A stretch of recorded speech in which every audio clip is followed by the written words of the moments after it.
लोग बोलते बाबा जी तुम नौजवानों को भड़काते हो, तो क्यों नहीं भड़काओ नौजवानों को? एक बार बताओ, पूरे देश के इतिहास में आज तक एक भी 50 साल के बुजुर्ग का नाम बताओ जिसको फांसी हुई हो? हुई क्या? एक का नाम बताओ।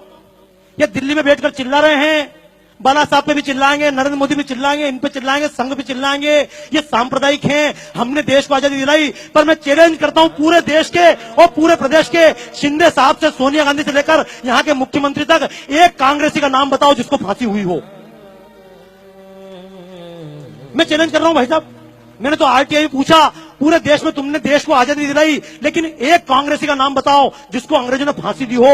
अंग्रेजों ने केवल लाठी नहीं खाई, डंडे नहीं खाए, केवल मक्खन और अंडे खाए हैं।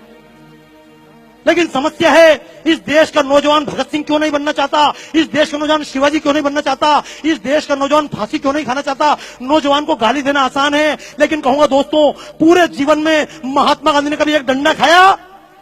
बोलो हाँ या ना? नहीं खाया। जिन्होंने पूरे जीवन में डंडा नहीं खाया, उनके नाम से हमने 1 से लेकर 1000 तक के नोट चलाए, लेकिन जिस भगत सिंह ने फांसी खाई उसके नाम से हमने 100 का नोट का चित्र नहीं छापा। हमने शिवाजी के नाम से 50 का चित्र नहीं छापा। और सांप्रदायिकता की बात नहीं है, ये शिवसेना के मंच से खड़े होकर कहना चाहता हूं इस बात को, अशफाक उल्लाह की कुर्बानी भूल ना हम पाएंगे। क्योंकि लोग सीधा आरोप लगाते हैं तुम तो मुसलमान के खिलाफ हो, तुम सांप्रदायिक हो। तो एक बात कहना चाहता हूं आज इस पुण्यतिथि के अवसर पर कि अशफाक उल्लाह की कुर्बानी भूल ना हम पाएंगे। जब अशफाक उल्लाह खान लड़ रहा था आजादी के मैदान में, तो मुल्लों ने समझाया था, कठ मुल्लों ने, अरे अशफाक क्यों इसके लिए जान देते हो, तुम तो मुसलमान हो। तो अशफाक उल्लाह खान ने कहा था, कुछ आरजू नहीं है, बस आरजू यही है, रख दे कोई जरा सी खाके वतन कफन में। मर गया अशफाक उल्लाह खां, लेकिन ये मुसलमान के नाम से वोट लेने वालों ने आज तक अशफाक उल्लाह खां के नाम से 10 रुपए का नोट नहीं चलाया।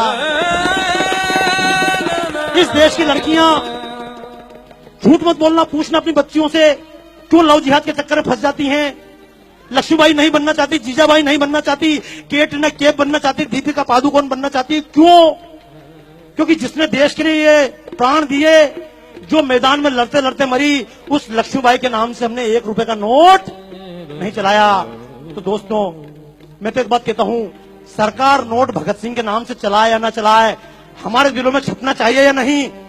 कितने लोग तैयार हैं? तैयार हो? एक बात, क्यों आप लोग जा नहीं रहे वापस यार? मैं चक्कर में 25% निकल जाऊं, निकलोगे क्या? अच्छा सुनो, देखो एक बात बताऊं, जब भगत सिंह को फांसी दी जा रही थी, मैं शब्द बोल रहा हूं, मैं जब बोलता हूं मंच से, कारण समझ लेना, मेरी जितनी प्रदर्शनियां सब विदेशों में लगती है। राजू निवल जी से बात चल रही थी, बाबा जी आपकी प्रदर्शन लगाएं, तो मैंने कहा मेरी प्रदर्शनी भारत में नहीं लगती। बोले क्यों नहीं लगती है? मैंने कहा जब भारत में कोई बात बोलता हूं तो लोग बोलते तुम सांप्रदायिक हो, और जब अमेरिका में खड़े होकर बोलता हूं तो लोग बोलते बाबा जी आपने हमारी आंखें खोल दी। तो कारण समझना दोस्तों, जब महात्मा गांधी ने लॉर्ड इरविन से बातचीत की थी, समझौता हुआ था, तो लोगों ने कहा था महात्मा जी, भगत सिंह ने किसी की जान नहीं ली है, संसद भवन के कोने में बम फेंका है, किसी व्यक्ति पर नहीं फेंका। आप भगत सिंह की माफी के लिए बात करो, शर्त रखो, भगत सिंह को माफ करो। तो महात्मा गांधी ने कहा था, ये भगत सिंह, ये अशफाक उल्लाह खां, ये क्रांतिकारी, ये चंद्रशेखर आजाद, ये क्रांतिकारी आतंकवादी हैं।